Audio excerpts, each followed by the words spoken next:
I want to start, Chris, with my theory about the cougar. Your neighbor came with the gun. I'm thinking what the aliens do. They try to create more of a human solution. Like he gets a gun and shoots a cougar, but he couldn't see it because of the car. So then they had to do more alien intervention. They just moved you to the front door. What do you think about my theory? I think you're absolutely right. I think that they were trying to like subtly save me from being killed by a cougar, but they didn't want to intervene unless, like, I think that I think it's actually people have a name for this. Ian, what is the name for that when they is it something directive? What is Prime Directive. It's got the Prime Directive. Prime Directive? Yeah, so Prime Directive is not to interfere with people. You know, you don't do it for them. Like you have to let people try to figure it out, but they will intervene at the very last second. Only at the very, very last second will they intervene directly. And Crystal, do you acknowledge that you're a hybrid, like you have alien genetics the way Jeff does? Yeah, I have memories of medical visits with the ETs now, and that's a new thing. So I have to do more verification about that. But judging by the Celtic bloodline and the fact that we were, my mom and I were abductees, I could say that my theory around that is a little bit, I think it's that we are fine-tuned to the beings that we're genetically linked to, so we have an easier time communicating with them. We still have a soul, we still have a matter body, and we still have free will. So we might have a little bit easier time connecting and being attuned to our people, but it doesn't mean that we're like going to do it for sure. Like there's probably a lot of hybrids that are drug addicts and that haven't, you know, or alcoholics, or, you know, people who haven't lived up to the calling because it was too hard here. Because this is a really, really hard place for a lot of souls, especially souls that are kind and that have come here to help. The healers are locked away and put into mental institutions and drugged up. When they start becoming healers, they start becoming ostracized from society. And those things that shaman would recognize as signs of shamanism or healing, they recognize in the modern world as mental illness, like fainting spells and hearing voices. So a lot of the beings that came here to help were actually ended up being sort of under attack. And so we have a very big problem where there's this sort of, you know, a lot of the souls that are trying to help ended up just, you know, getting destroyed, and many of them actually committed suicide. There was a lot of suicide, and there's theories, there's other people who have written books about these things, but look at my family. I mean, I know for sure that we were contactees. It came from my mom's side, and everyone on my mom's side, my great grandmother, grandmother, and mother, died within a few months of each other, 2 of them by suicide. How is that a coincidence? And when I was pregnant with my son, I had the same problem. These evil demonic spirits were telling me to kill myself over and over and over again. And I had a dream cluster with the devil and with this dark demonic energy telling me to kill myself. And then, you know, I have held strong against it. I will never do that. I mean, I've gotten, you know, it's tiring dealing with that dark oppression, but you know, you get through it. You don't give up. So yeah, but when your mother was pregnant with you, I guess she was probably abducted and you had alien DNA put into you, don't you think? well, I mean, yeah, there's a possibility. They have done I think they've done genetic alterations to millions of people, especially people who have shamanic bloodlines. I think that's really important, is that they fine-tuned us so that we can listen. That's what that is. That's all that is being fine-tuned. Yeah. Genetically, like you're sort of like an antenna. Okay, next question. Colinda has a question for you. Hi, Crystal. Hi. It's my first day here, and I'm just, wow, I'm blown away by what you shared. I was talking to Ian like during your share, and I was like, what? Oh my God. Like I'm so much of your story has resonated with what I've gone through, like almost parallel. Like I'm typing to Ian, I'm like, what? I haven't shared any of this stuff with anybody except for Ian, right? And hearing you talk, it's like So crazy. Like it's so awesome. I've also had so much darkness. I've had so many near death experiences. I've had drug addiction. Oh God, I could write a book basically. I've also had visions. My visions, I was telling Ian, is one of my visions. My visions actually started last year in February, just as the coronavirus was coming. For the whole year, I knew something big was coming, and I saw the pandemic coming, but I didn't know what it was. And one vision, the first vision I saw was big, huge buildings. Like all I saw was big, huge buildings, and the same thing, people lined up, but I didn't know what they were. But all I felt was, I'm an intuitive empath, and I'm working on my mediumship and my channeling abilities. So I see, and also actually when I was looking at you, I saw you with long dark hair with some gray in it, and I saw bones around your neck. So I saw you in a past life as a shaman. I'm just saying. So what was I saying? So I've gotten these visions, but not back in February, but I was totally traumatized by them, like you were saying. Like I felt sick by some of the things I saw. Like I saw, and it's funny because I was saying to Ian, I'm like, I got one, and then the next couple nights I got another, which is totally different about robots, and then I got another thing, which was something about the one of the planet and about its access and something like that, about something completely different. But it hasn't really happened since then. I'm getting a whole bunch of different things. But the question that I have for you is, I've gotten these visions, but then it's like, I don't know if it was ETs. I was thinking it was my guides because I meditate and everything too. And then I was thinking, okay, but you're showing me this, but okay, there's supposed to be warnings maybe, but what am I supposed to do with it? Like, it's such a big message. I don't know what I'm supposed to do with this information. It's heavy information, Hmm. dramatic. I don't even know who I'm supposed to tell. I don't know what I'm supposed to do with it. You know what I mean? Like, I don't know what I'm supposed to do with this. Yeah, and when you see things, you're not like the thing that maybe not everybody has prophetic visions and dreams. So when you experience prophetic visions and dreams, you are there. You are literally every single thing in that dream. You're the victim, you're the perpetrator. You're seeing it from up, down, around, every side. So you're so in it that you're like, Yeah, it's so traumatizing. You can feel what the victim is going through. You can feel what the soldier is thinking. You can see everything. that's the thing. I felt like I was almost like above it, but all around it. I Yeah, can't explain it. This is so new to me.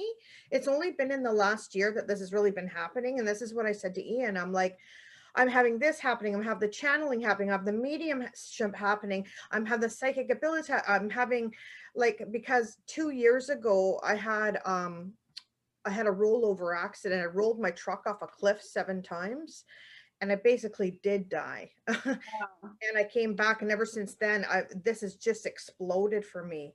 And now all this information is coming in, and I've also had seeding experiences, all these sort of, it was embarrassing to talk about, but I'm sure I can talk about it here, but sex dreams, and where I'm taken to these places. It almost looks like sex dens, but all these different forms of chairs or things. But I don't know.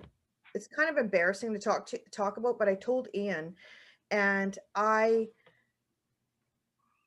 thought I was just waking up with like an orgasm or something. I thought I was having a sex experience, but it was these things that you sit on, lay on, whatever, were things that you would never even see in this kind of world. And it's like your biggest fantasy or whatever you can ever imagine.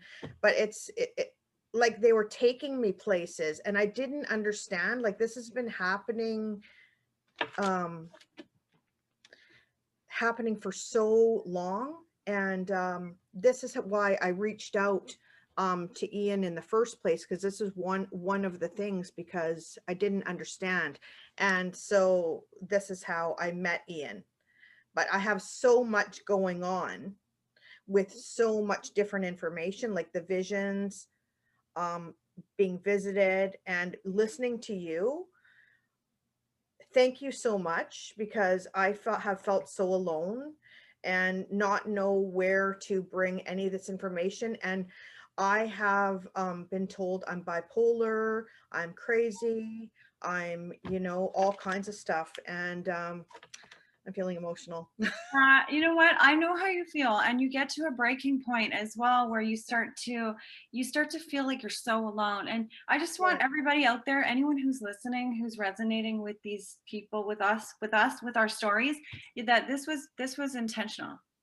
You were attacked so that you were kept away from your purpose. We were put here as hybrids, or people who are attuned to the star people, and we were targeted, and we lived these lives that were so heavily influenced by the dark forces that it became a push-pull between our star people and who were looking out for us, and the dark forces who were trying by any means necessary to stifle the progression of humanity through the hybrids that were coming here, and through our connection with the star people, to the point where we didn't even know how to connect with them anymore.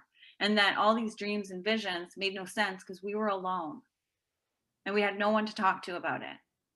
No, and they kept pushing me towards addiction. I was an addict for a long time. I couldn't get out of addiction either. Like, they just wanted to drown me in alcohol, drown me in drugs, drown me, and even the family. I had no support in my friends, in my family, and I've been totally like a lone wolf, right? So it's just, it makes sense. It makes sense, this push and pull. It so resonates with me. So thank you. Yeah, no problem. And I'm glad that other people can know that it's not our fault, because some of us are like, we're led to believe that it's mental illness that is hereditary.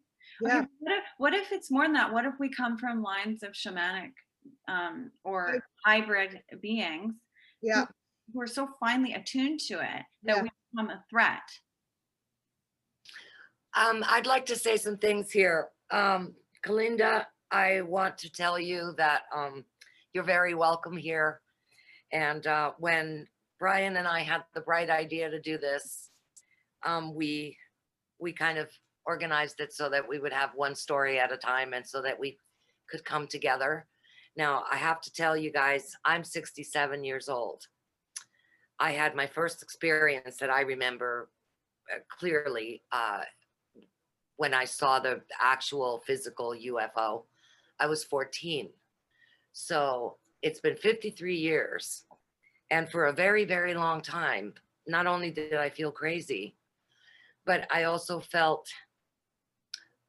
because of these paranormal things, and because you have interference with all kinds of things. I've had fires and floods as well. And my writings have been burnt up and flooded. And, every time I've tried to write a book, it's been nixed from another dimension, from other sources.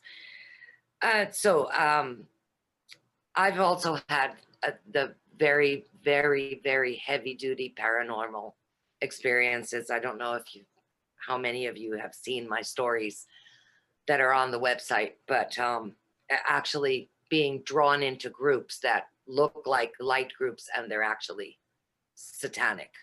So this kind of experience has happened to me, and then a lot of paranormal experiences. I want to corroborate something with you, Crystal, about the elders. Mm-hmm. Now, one of the visions that I've had is elders being taken on a train. Yeah, I saw that. Yeah, they came on trains. Yeah. Yeah, so I've had that experience, that vision. I have visions also. I've had that very, very clear vision, and it's not far from now. And I think this is why I've been activated after 53 years, basically last year, when I was 60, I think I was 65 or something, when I finally told my story. And so that had been 50 years since it happened. Part of it was fear. Part of it was just that it wasn't the right time, and it is the right time now. So I'm really glad that we've all found each other here, because it's very, very important. These warnings are very important. And we also have to put into perspective that we are being messed with by the dark side. So sometimes some of the dark visions that we have are them trying to create a negative timeline. So we also have to be careful with the fear, observing without fear, and coming into right action from our very soul, rather than anything that's from the outside. I think that being grounded in your own self is really super important right now. Yeah, and I One think thing one of I the wanted most, to sorry, talk to you about, one thing that's very important to me, particularly, I did a presentation when we first started the group. It's called Anchoring the Grid. It's somewhere either on the meetup or on the YouTube. Now, my experience mostly is about anchoring the grid. And I was told that all we need is 144,000 people, not millions. We only need 144,000 people that are awake and aware and holding the light so that ascension can happen. So it's not to say that anybody's more special than another, but there are star seeds here. There are hybrids here. I consider myself a star seed rather than a hybrid. You know, I've seen my family from Mars, and I'm very connected to that vision. I don't think that I'm a hybrid, and I don't think my children are hybrids, but there's a lot of different energies here that are all working together. And that star children, star seeds, indigo people, you know, all the people that have the addiction and the alcoholism, a lot of those are indigos, you know, and they're here to actually change the world. We're all here to change the world, but I think we're here to hold down the light and to create this light grid, which is super important. And there's a way to do it. So maybe then next week when I do my talk, I'd like to talk a little bit about the meditation for holding the grid.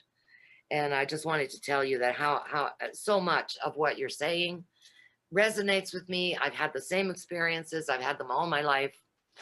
And I'm so and glad. we're very, very strong. We're strong, you know, that we've been able to fight off the dark forces and not join the dark.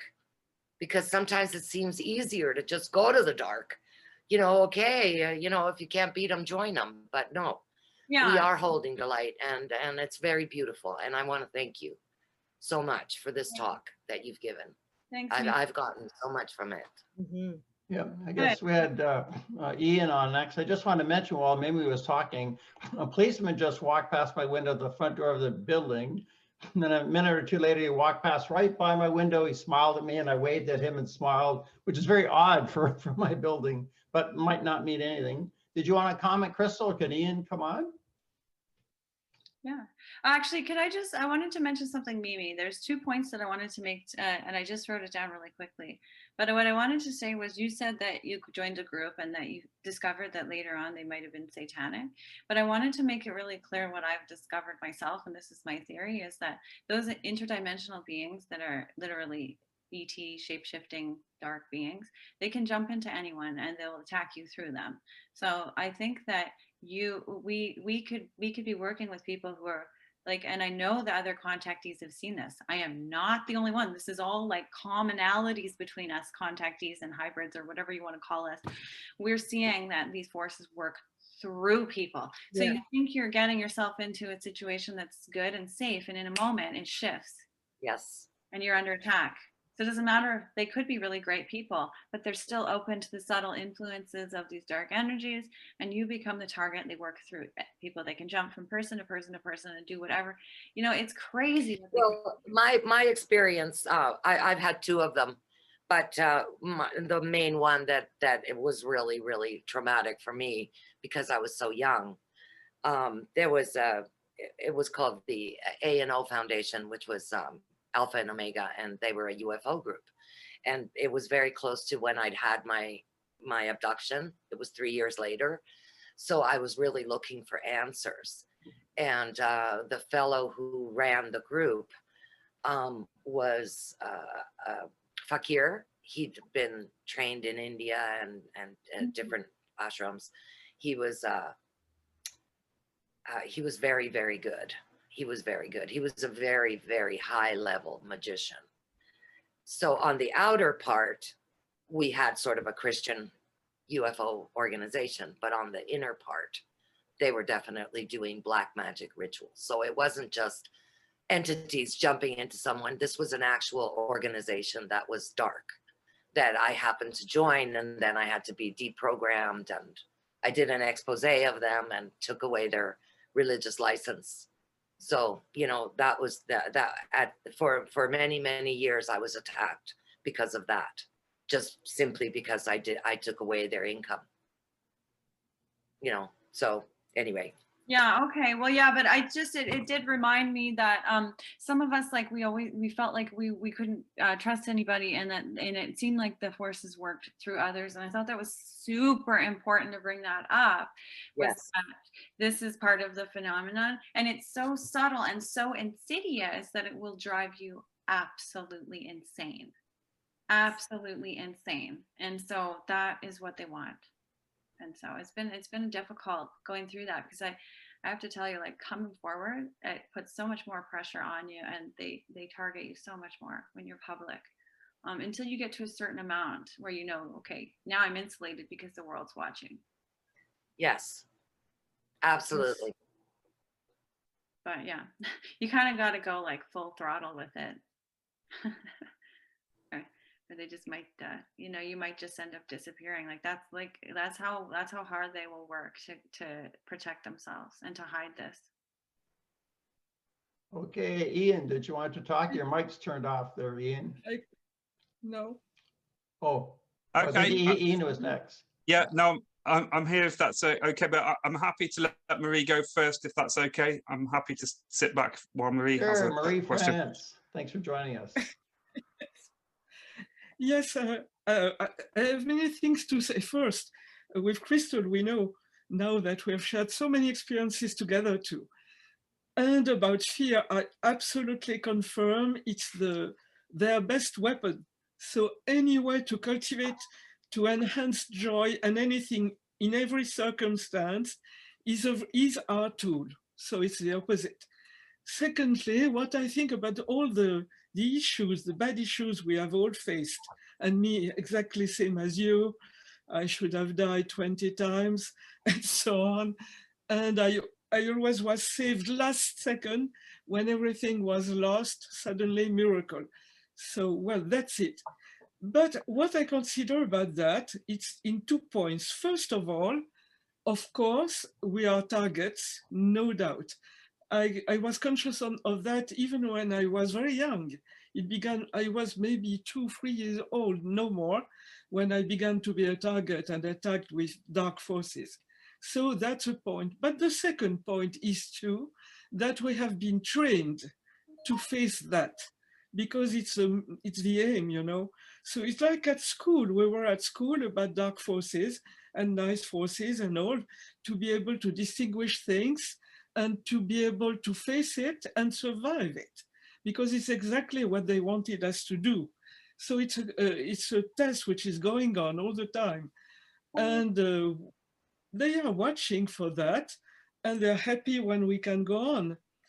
Third point, I had been shown one day, rather long ago, that we were like acupuncture needles put into the earth.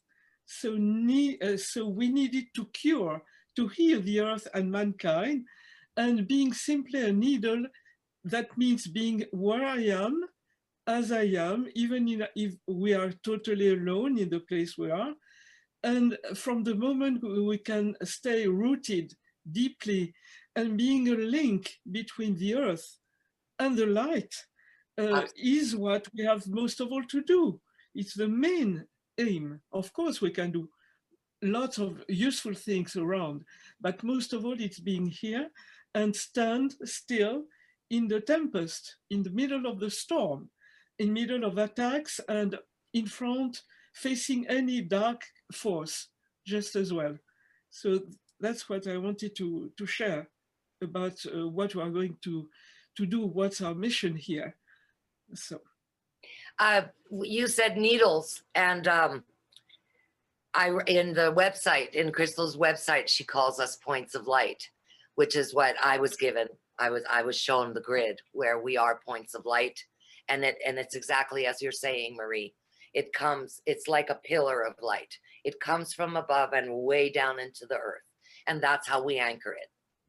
And sometimes we're not aware of what we're doing, and but the suffering that we're doing is actually still anchoring.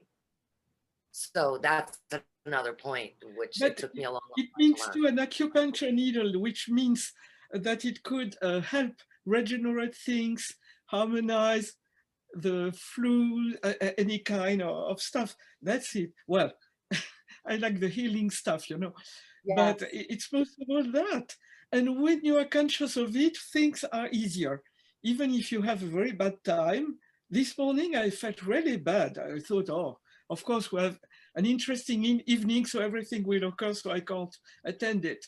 And so I had a good session in the sun outside in my garden, and I visited my 3 elders, and they gave me a good healing session. I'm fine. So that's something we can always rely on when something is bad around. And when you know it, even if you have a bad time, well, it doesn't matter so much. But that's the main difference with people around us. We have, and I heard it, I took the lesson in a hard way, I mean, because I'm rather faithful with my friends and all. And I could see nearly all people around me, little by little, being turned, totally turned, like possessed. And from nice people, somebody I can't recognize. And I guess that it's coming more and more. But still, we have to just stand it, face it, and just do what we have to do, which means be here and survive. Even if we die at the end of all that, sure, but first of all, we have to survive. Yeah. Yeah, I think, you know, we're both on the same page with a lot of this stuff because we've been shown the darkness.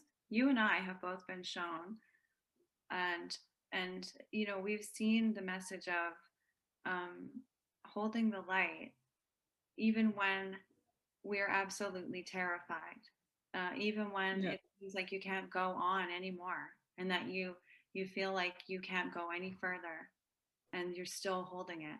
And we can do it because we're still doing it. We're doing it. It hasn't destroyed us because we're stronger than that. The light is stronger. The first time I saw what would occur was in the 70s. Well, I am 76, the opposite of you, Mimi, the numbers. And that was so frightening because it was in a meditation. I used to meditate every night in a specific place in my house. And so I was just sitting, meditating, and suddenly I was the whole world. I got the feeling I was in every people on earth, in every situation, every place, and that was absolutely awful. And it lasted for the whole night. I mean, about from, say, 10 p.m. to 7 in the morning. It was very long. And I could not get out of that. And I was tortured and could see all sorts of things that were to come. And in the morning, I was totally devastating, exactly like you were. It needed me many, many weeks to rebalance after that and not understanding exactly what it was. And now what I feel about such experiences is that we have to know exactly, to be conscious of what is working around us. We have absolutely to be conscious of the now, of the whole situation. It's a part of the work we have to do. Just be conscious and not be moved by that, not lose our stability, nor lose any of our faculty, even in the middle of the tempest. That's really what occurs now. But in the same way, we have been shown the light grid, we have been shown everything positive which is to come. And we know that is the birthing too of a new world in the same way. Sometimes it's a bit difficult.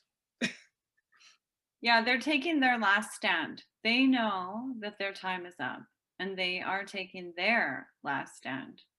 Humanity is going to, like the cougar, right? Okay, so the aliens didn't step in and fix everything. They tried to get the humans to figure it out first. And then when the humans couldn't figure it out, at the very last minute they stepped in. So we have two possibilities. We can do this on our own, or they can step in and the waves will probably be that event. That will probably be the waves. So I believe that either one is not better, although I think we have an opportunity to grow more from doing it ourselves than having it done for us.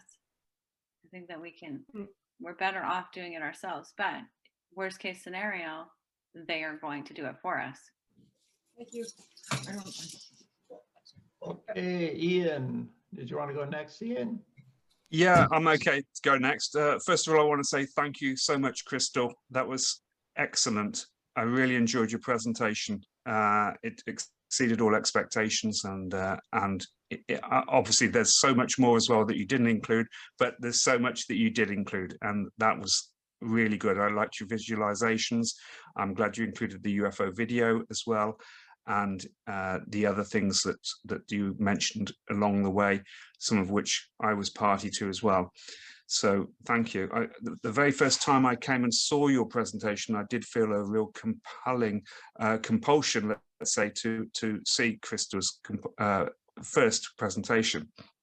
So I was glad that I saw that one, and now this is bookending it, or let's say the continuation. And I'm glad that Crystal has been able to clarify a lot of the points that she was not sure about before, but which has been triggered, I think, by exploring these things and looking back at previous memories, even though some of them are probably uncomfortable. But I think she is bang on with her assessments of what's going on, etc. So good endorsement for Crystal there from me. With regard to the ongoing communication that Crystal and I have had since her first presentation, we noticed that we were getting a lot of synchronicities, many synchronicities, including the numbers. The numbers were jumping up at me all over the place. One of the things was I was contacted by a guy on social media out of nowhere, on a social media networking site, and he used the handle 1111. And I thought, well, that's weird, that's strange, or 1110. What's going on here? And he didn't really have a message or anything else, really. It was just, but again, it got my attention. And we had so many other strange things that happened, one of which was the owls. Crystal has seen a lot of the owls, and the owls are significant in the UFO phenomena. They were, in fact, Mike Cleland has even written 2 books now about it. The first book is called The Messengers, and the second book, I believe, is The Messages of the Messengers.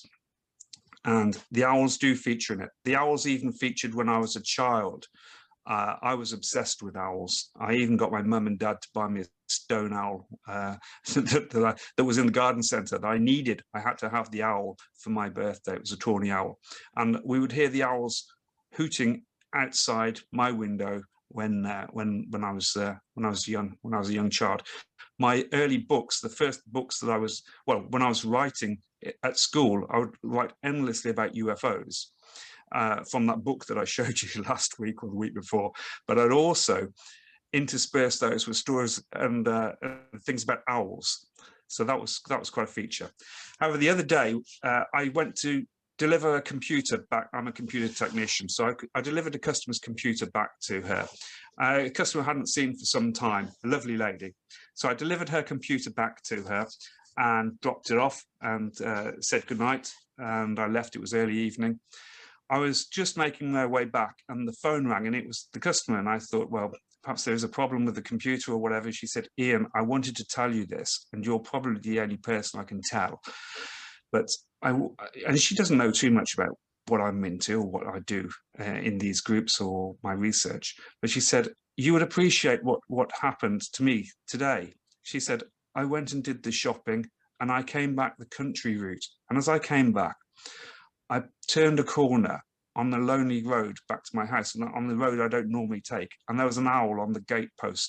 So I pulled up and the owl stayed there on the gatepost with its prey in its talons. But she said, I could have reached out and touched that owl, but I wanted to share that with you, Ian, because I can't tell anyone else. I couldn't even tell my husband. Well, that was pretty significant. So I said, yeah, well, I'm interested. That was significant. Anyway, she said, she told me this, and she said goodbye, and I carried on with the journey back. And I'd forgotten something. I needed to drop something off back to her. So I got her back home and I went back to her and dropped something else off. And I think it was just something, I just pushed the letterbox or something like that. I didn't have any more discussion with her.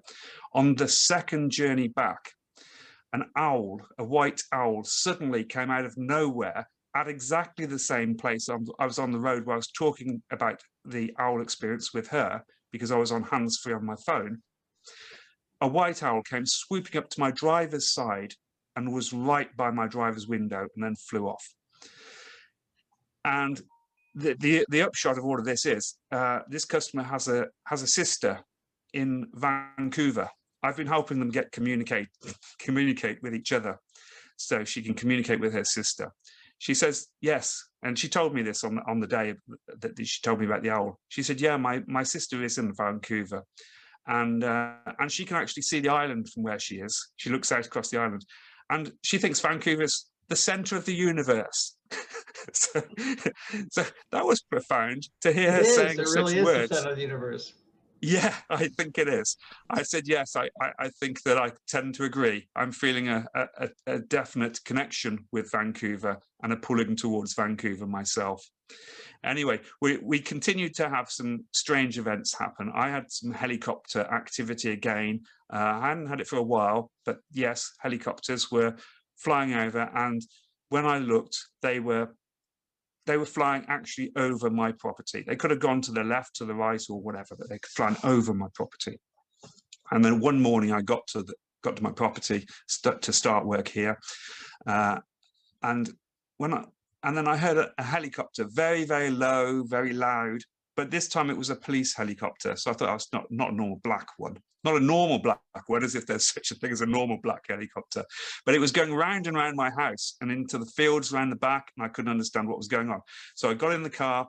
I had to go and deliver back some other people's IT equipment. Got in the car. As soon as I left my drive, there was a police car stopped almost straight in front of me. And this is significant because you just said you've seen a policeman and you didn't know I was going to tell you this story about the police.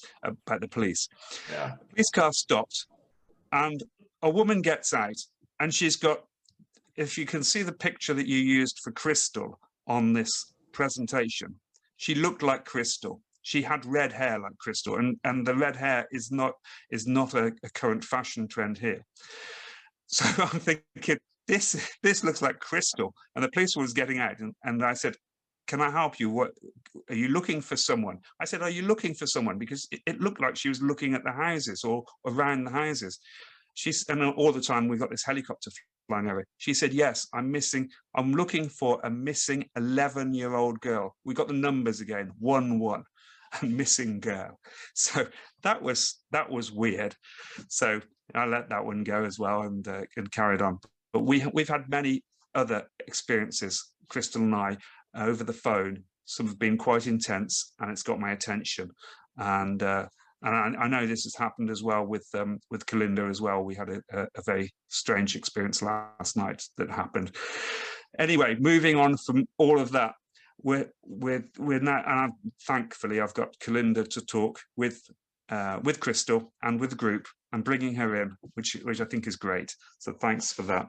I think that there's still some lots of work to be done, and I'm looking forward to working with you all on this.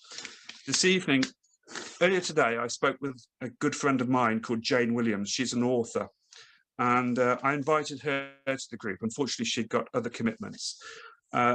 She would have fitted in perfectly, although I recommend that she watches the recording of this presentation. She's written her own book, and this is her book. It's The Children of the Universe, a book of disclosure and survival. There's no ISBN number. You won't find it on Amazon. You can only buy it from Jane. And Jane and I sell these at some of the conventions and conferences that we go to. But it's a whole book that details the extraterrestrial program for this planet is well underway. Whilst people are sleepwalking into a well-articulated plan for human extinction, ignorant of the methods being used against them, this book outlines the program in its many varied forms and exposes the satanic black magic law, that's magic with a K, law that controls our planet by our demonic alien overlords. It says the information presented in this book has been only available for a few up till now, not for mass consciousness. We are facing critical times, and by reading this book, it will slowly break the world of the imposed hypnotic trance and play a small part towards the future survival of the human species. I think I would recommend this book to anybody, and I hope that Jane will join us in the next coming weeks. And then I look forward to hearing her input. But a lot of it is corroborating what Crystal is saying too. This is not to diminish that the others who have a massively positive only reference from their ET experiences, but it's important that we consider the other aspects as well of the tug and the push-pull war. That is what Vanessa alluded to as well. And I've spoken with Vanessa. She's got some personal family issues at the moment, which I won't go into, but she will be rejoining us shortly at some stage. And I think that Vanessa, in her experiences, actually had with that dark entity woman who was with the cold stare when she was a child, who grabbed her arm, that was literally the pull and push of the alien influence of her own experience. Anyway, there's so much more I can talk about, and so much more we'll probably talk about in the Q&A as we go forwards. But I think that it's been a very good presentation. I'm glad to be a part of this. Jeff is next, unless Crystal wanted to comment on that. Oh, yeah. Well, Ian, thanks for sharing that with the group, because I wasn't sure, you know, if you wanted, and I'm glad you did, because you kind of articulated to everybody how obvious the phenomenon became for us both. So you were an experiencer and a contactee as well, and through your work doing this, you're becoming, I guess, more of a contactee now than a researcher, I think. So I think it's really interesting, and I think that's information that I'm glad that not just the group, but whoever sees this on the other channels that it'll be posted on, that other people can see that this phenomenon is going to be working with people as they connect to it, and with a genuine curiosity and interest, and with the right intentions, you know, that it's really important messages, and I think it's an honor to be part of it for all of us. So thank you. Okay, Mr. Jeff. Awesome, Crystal. Good job. Yeah, that was fantastic. Thank you so much. And yeah, no, I have I write notes as you were talking, and so many things are, yeah, cooperation, right? Just so many things match up and align with your experiences.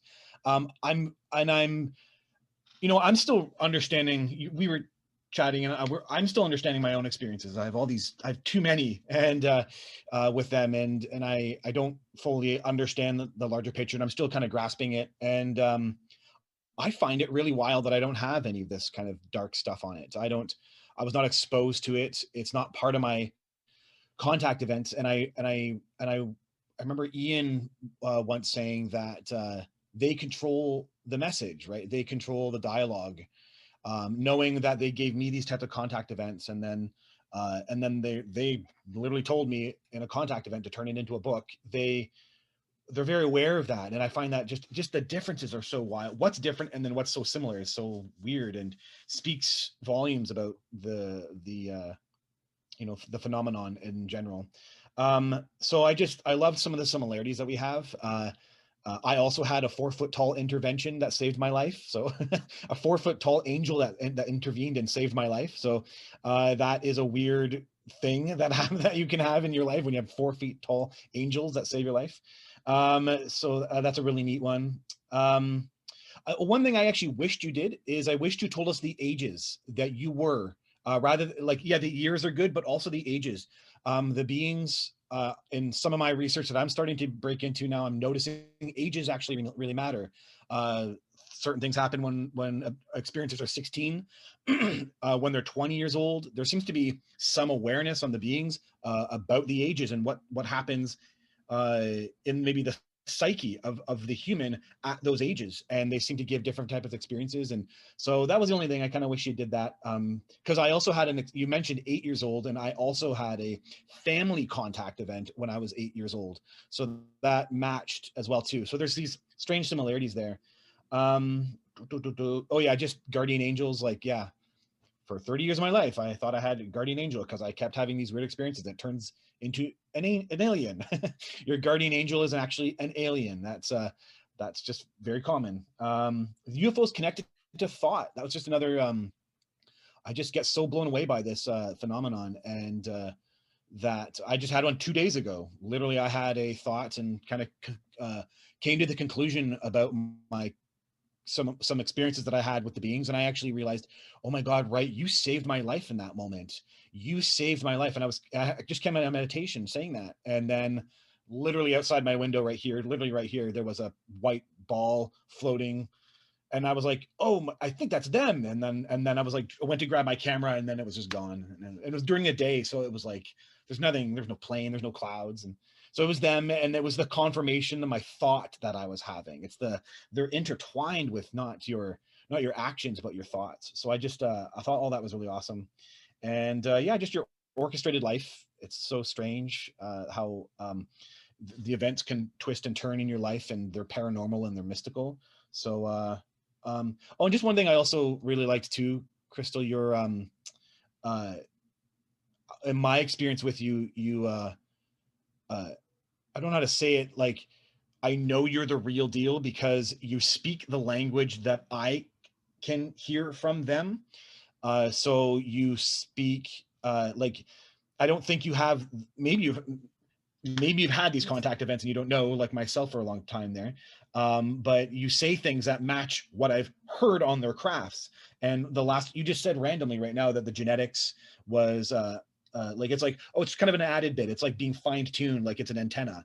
And they literally tell me on a craft that that the genetics they were able to read things from my genetics while they were on a craft and I'm living out my life.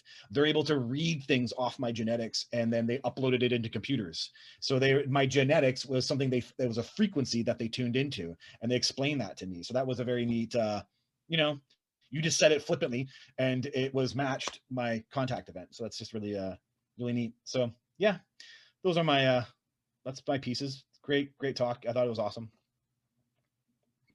Thank you, Jeff. Yeah, you know what? You just said something really interesting to me as well. As you said that you had an event when you were 16. Yeah. Well, that is when I was saved from the speeding car by my guardian angel, who was 3.5 feet tall. I was 16. Right. I was 16. Yeah. Awesome. Yeah. And so, like, the cougar event, I was 20. Oh gosh, how old was I? I think I was 33. Did you have anything 20 when you were 20 years old? Yeah, I had a lot of stuff when I was 20. I had in 2010, I was 27, 28, 29 maybe.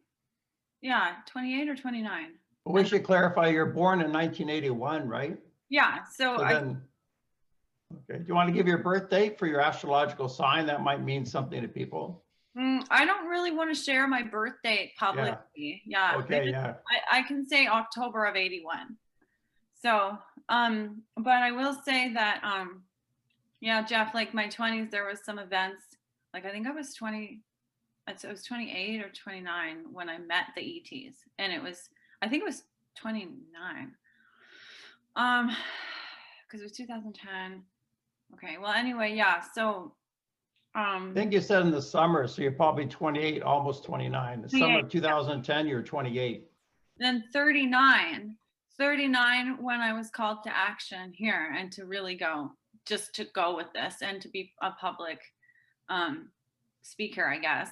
And well, like what I think is interesting is the connection with the threes and being the age 39.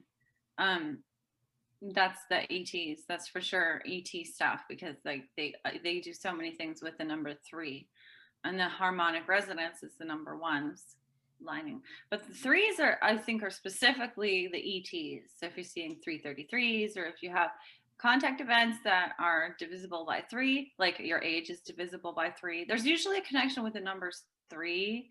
And then I think you're right about like human development, because I was 4, then I was 8.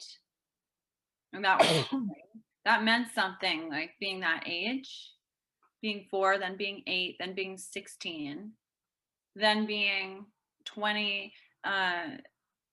When I had the dream cluster in 04, what was I? So I was like 25, 24, I think. 24, 25. So yeah, I don't know. There was like every couple of years, and then these dream clusters seemed to be matching, like they were every certain amount of time. Like it wasn't just random, you know, there's kind of like these patterns, right? They weren't just random. They were ages and specific times. And so yeah, they used, I know that they used like some kind of formula with people. Does anyone else have that experience? Is anyone else relating to that? Anyone, any other contactees who are seeing those patterns, those number and age patterns? And no. No, I do as well, Crystal. I see that that's very important, that people do notice the, as Brian mentioned, it is important. We do notice these age patterns, and it does come into play. It is important. It is significant. So I think that that's a valid observation. I was just going to say, I had a communication from someone who's quite high up in the Israeli government and works with their, let's say, religious education programs, and she was able to confirm to me that that you know, that there is something that, let's say, in the ancient Jewish tradition, you have to reach a certain age before you can understand or be given certain knowledge. That's a well-established fact that they work to on let's say another level of this religious teaching. So that is quite important. It not only plays out in the ET revelations, it also plays out in historical and religious beliefs. Not only that, there is a book called 44, and in the book 44, if you've heard of the book 44, this is when the guy, Bill Brooks, a UK national who was served time in the army but has a lifelong history of alien abductions and, let's say, interactions with non-humans, did suddenly have a massive download at the age of 44, which filled in all of his missing time, all of his experiences that he had somehow forgotten. It was triggered at the age of 44. So that definitely rings true. So the age triggers are important as well. And also it's important with these numbers such as 33, 44, there seem to be double numbers, 11, 11, etc. So there is something to all of this, I'm sure. I in one of the contactees I met here in Vancouver, he I was 16 when I had my first contact event with the beings, or when the relationship started. I had all the childhood stuff, but then the relationship started at 16, and he had his contact event start at 16 as well too. And so I thought that was really weird. Susie Hansen had her life-changing experience at 20. I had my life-changing experience at 20. And I thought it seemed all of a sudden I was starting to see a pattern of the beings aware of the mental stage you're in at certain ages. And yeah, so it's just really fascinating to kind of keep our eyes open for. Yeah, I think that when we start coming together as contactees and experiencers, we start to communicate with each other, and then we start seeing these patterns. And people like Ian, who have a lot of experience working with, you know, Ian, I'm guessing thousands of people you've probably worked with before, and heard these patterns and these commonalities. Okay, Linda, who I work with at Earthfiles, Linda Moulton Howe, has interviewed, I believe it's 1,200 abductees, or people in what she would term the human abduction syndrome. Although I obviously haven't interviewed that many, I have spoken to abductees since the early 90s. And I'm also familiar with many abductees' stories. If I can just show you this for a moment. Obviously, we've got all the books such as the Welcome and Meet the Hybrids with Barbara Lamb. We've got Dirty Little Secret, again, a rare book of another abductee. We've got Taken, which is a fantastic book, Dr. Carla Turner. I'd recommend all these books to people. And The Alien Love Bite, which is also a companion to The Dark Side of Cupid. All of these books have individual case histories with them, and they're probably one of the best sources of information. And I do actually correspond with some of the people who are featured in some of these books as well. Yeah, the other thing is, last night, for example, I was with Geraldine Orozco from the Bay Area, and she hosts an alien abductee and hybrid mother abduction circle as well. So that's quite an interesting place to again share experiences. Thank you. Another Bay Area connection, Ian. Yes. Wow. That's the other place that's the center of the universe, I think, now. Yeah, we've got a lot of activity coming out of the Bay Area. I even just discovered a long lost relative. My grandfather's love child from the 60s just found our family, and she's in the Bay Area. And so it seems like there's this strong Bay Area connection between the people coming out with contact and also with my own personal family connections now to the area. So that's really, there's something about that is to be continued, I think.